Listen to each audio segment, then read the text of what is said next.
Hürmetli vatandaş, bugünkü leksiyimize başlayımız. Leksiyeli sizga görüyoruz.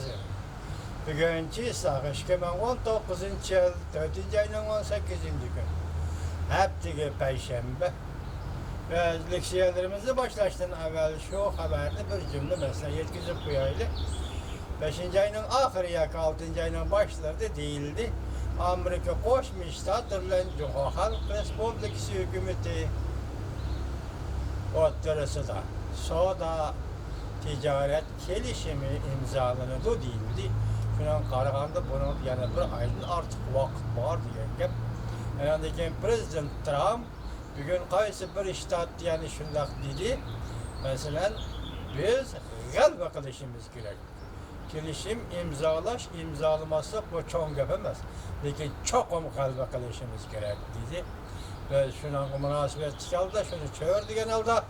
Güvenlik leksiyelerimizde vatandaşlara tapşırılmış. Birinci mavzu. Cungo bilen soda uğraşı kılıp atkanda. Amerika Şinjan meselesiga sel qaradı. Mavzulu haber 4. ayının 17. günü Fransiya Xalqaro Radio Stansiyasi Xitoy tili programmasi e'lon qilindi. Haber mundaq başlar. Diplomatiya jurnalining xabariga asoslanganda Amerika Qo'shma Shtatlari aslida o'tgan yilning oxirida Jungoning Shinjongda kishilik huquqqa daxli terror qilganligini embargo qilishi kerak edi. Lekin Washington bunday qilganda ikki davlat ilib berayotgan savdo suhbatiga ta'sir yetadi deb ansirganlikdan asli o'q-yodek betlangan embargo qilish, ya'ni Şinjan amaldorlari va Jungoning amaldorlarini Şinjongdagi mustamlika Uyg'uristondagi kishilik huquq xotirasi bo'yicha embargo qilish tezda g'oyib bo'ldi. Kishilik huquq tashkilotlariga bergan va'dasi Amerika Qo'shma Shtatlari hukumatining amalga oshmay qoldi. Demak, dal vaqtida amalga oshmay qoldi. Xabarda 2 nafar maxsus Jungoning kishilik huquq xotirasi tekshirgan kishilarning ko'rsatishicha, ular o'tgan yili Amerika amaldorlari tomonidan Prezident Trump hukumatining Jungoning Shinjongda Uyg'urlarga taqobil turish bahonasida kishilik huquqqa daxli terror qilganliklarga embargo qilishga allaqachon tayyorlanib qo'yganligini, balki Beijingga qaratgan embargo tadbirlarini o'tgan yili 12 oyda e'lon qiladiganligini uqtirib qo'ygan. Demek hesapta hazır, şimdi 4. ay olsa 4 ay keçti degan gaplar. Bu 2 nafar kishining xabar tepishicha Amerika Qo'shma Shtatlari hukumati yer shari magnitskiy qonuniga asoslanib embargo yurgizadigan Amerika Qo'shma Shtatlari Davlat Majlisida ishga partiya 2012 yili shu qonunni ma'qullagan. Şu yıl 12. ayda sabah Prezident Obama bu kanuna, Magnitskiy yer shari qonuniga imzo qo'ygan.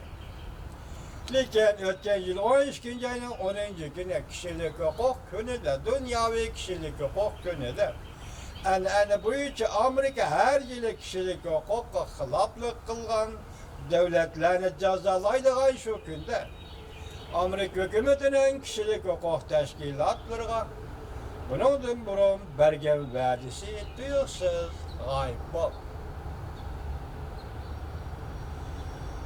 Kishilik huquq faoliyatchilari shuning ishonidiki, Prezident Trump hukumati vaqtlab o'zgarib bilib Amerika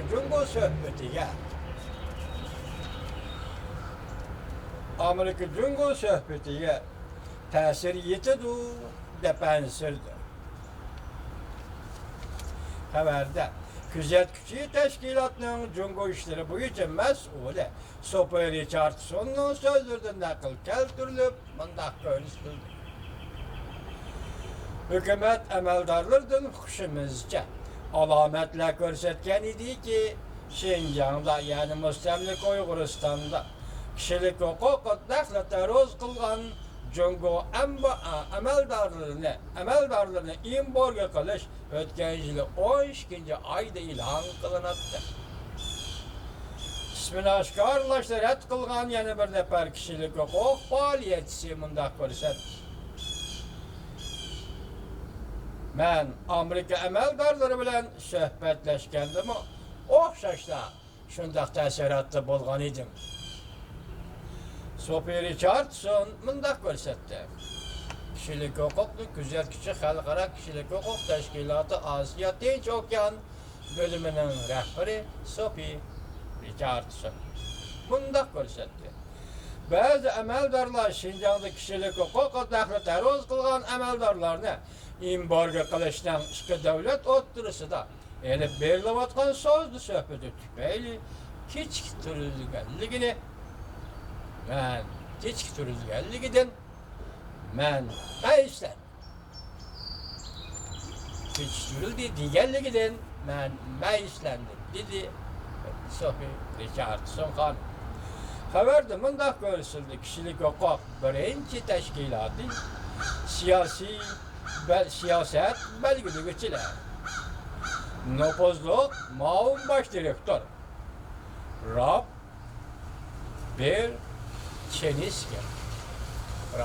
Bercheniski mundaq ko'rsatdi.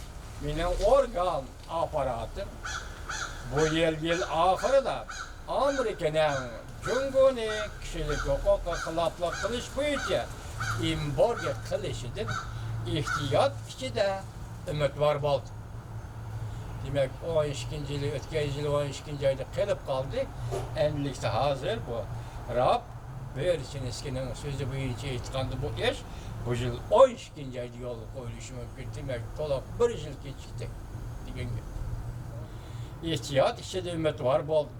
Xalqaro matbuotlarni xabar qilishida Jungo Şinjan'da millionlagan Uyg'urlarni nazarband qilib, ularni tarbiyalash markazi deb atab olganligi butun yer sharining diqqatini qo'zg'adi.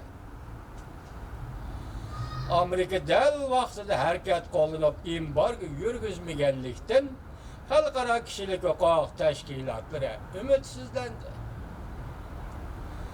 Umumiy kechirim xalqaro kishilik huquq tashkiloti Osiyo Tinch okean mudiri Fransisko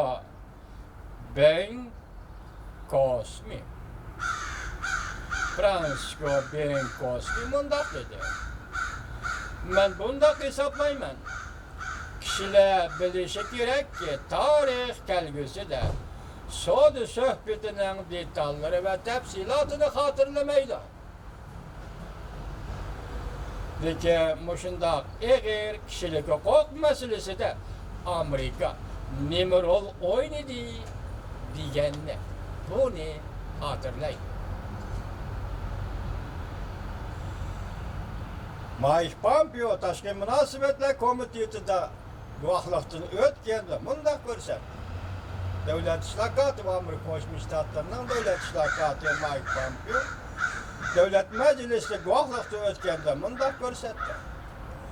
Amerika Qo'shma Shtatlari Magnitskiy qonunni ko'p davlatlarga tatbiqlashni o'ylashyapti. Buning ichida Jungomi bor. Amerika Davlat Mahkamasining bayonotchisi mundaq ko'rsatdi. Amerika Şinjan xalqi duch kelgan bostirish siyosatlariga dal hozir umumyuzlik siyosat belgilayotdi.